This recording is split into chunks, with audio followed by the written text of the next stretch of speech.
Hello mga wi, hello sa inyong lahat, hello mga kaina dyan. Ito na naman tayo sa ating panibagong videos for today. So ngayong araw magsha-shopping kami kasi nga pasukan na. So kailangan mamili dahil sa Lunes na yung pasukan.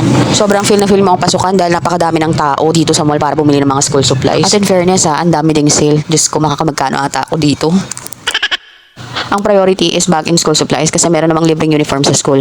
Kaso dahil may nakita akong magandang polo at magandang pants, so nagpabudol na rin ako. And the next target is bag. So ayan na, paikot-ikot na. Kinakabahan na ako kasi siya yung mamimili ng bag niya. So hindi natin alam kung magkano yung pipiliin niya. Puro mga tinuturo ko sa anak ko, mga superheroes. Grabe, binata na pala yung anak ko. Hindi niya nabet yung mga superheroes. At ito na ang kanyang final decision. Ito yung napili niya, Sparky brand. Actually, ang pinagpilian niya between Robbie Rabbit and Sparky.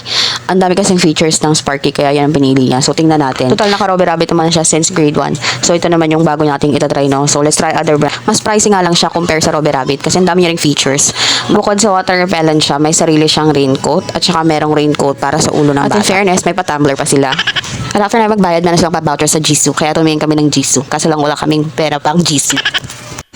Kaya yan, jumitsu na lang kami sa National Bookstore.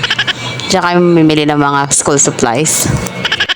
At after lang oras, natapos din sa wakas ang aming shopping-shoppingan. So ito ang aking mga kasama. Bye guys!